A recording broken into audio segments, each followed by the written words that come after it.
ご視聴ありがとうございます。KK です。本日は私の使っている筆を少し紹介したいと思います。ライナー筆と丸筆を今回説明していこうと思います。100均で買った筆の使い道も説明していますので、最後までごゆっくりお楽しみください。まず私が使っているライナー筆を紹介します。毛の長さが短いもの、長いもの、そして毛の量が多いものです。画面には筆に書かれている数字やメーカーの名を出しています。この筆はセイブル筆といってイタチの毛でできています。私にとってはナイロン筆の方が使いやすいのでほとんど使っていません。そして私が一番よく使う筆はこの毛の長い方でスクリプトライナーと呼ばれるそうです。少し太いラインを引きたい場合はこちらの筆、文字などを書くときはこちらの筆を使っています。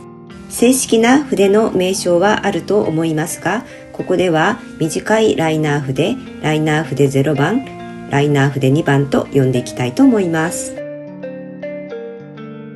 それではラインを引きながらそれぞれの筆の特徴や私の使い心地の感想などを述べてみたいと思います。まず絵の具は水で緩め描きやすくしておくことが大切です。そして毛先を整えたいので筆を回転させながら引っ張ります。毛先が整ったら描いていきましょう。ライナー筆の0番で線を引いてみました。筆に含む絵の具の量が少なかったようなのでもう一度描き直してみます。今度は長い線を引くことができました。毛足の短い筆で描いてみます。長くラインを引くことはできませんでしたが、こちらもしっかり絵の具を含ませればスケッチブックの最後まで線を引くことができました。筆に含ませる絵の具の量の加減というのは大切だと思います。ライナー筆の2番です。筆圧などによって細い線、太い線を描き分けることができますが、太い線はこの3本の中では一番描きやすいです。毛足の短いライナー筆はさっと細い線を描いたり、コンマストロークを描いたり、円を描いたりするのにとてもコントロールがしやすいように思います。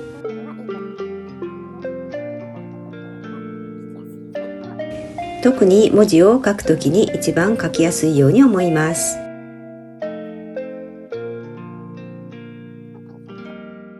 ライナー筆の0番で線を書いています。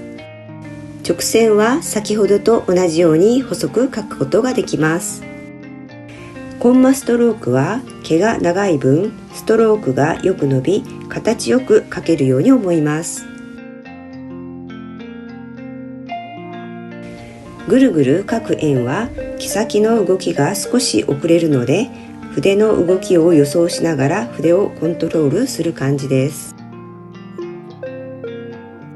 文字は直線の部分は問題はありませんが、曲線で書く筆記体などは少し練習が必要かと思います。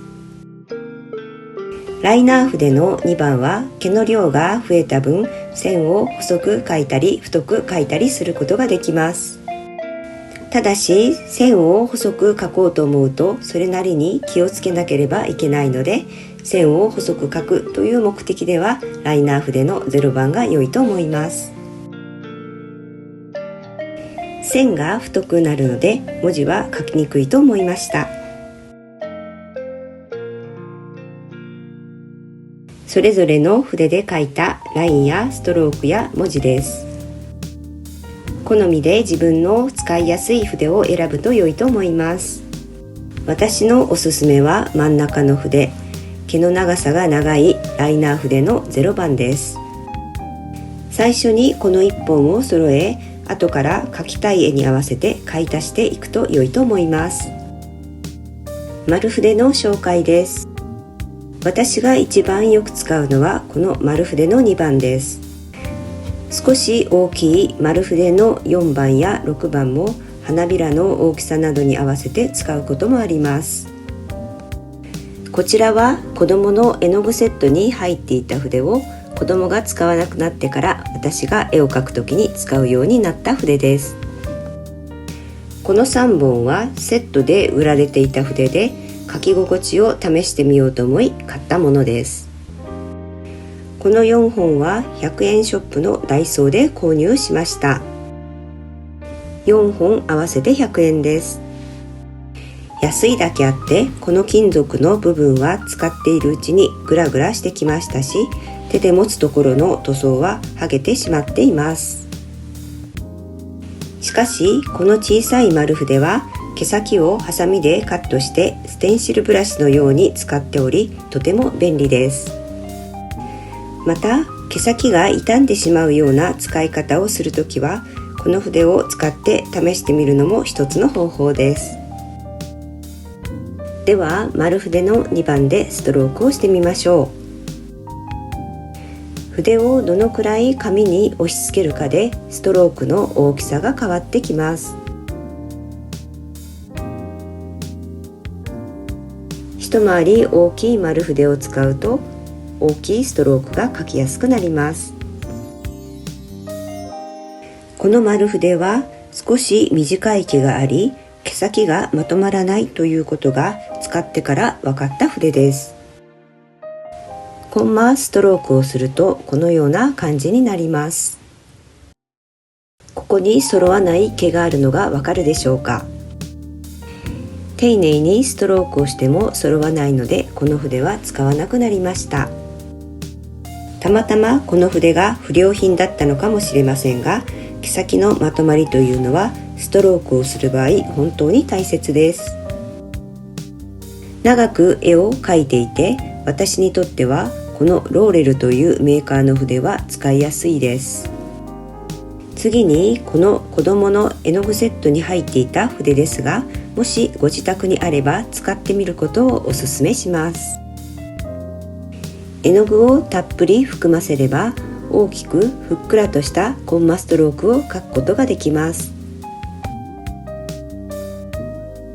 この筆は面相筆という筆で書き始めが尖った感じになります。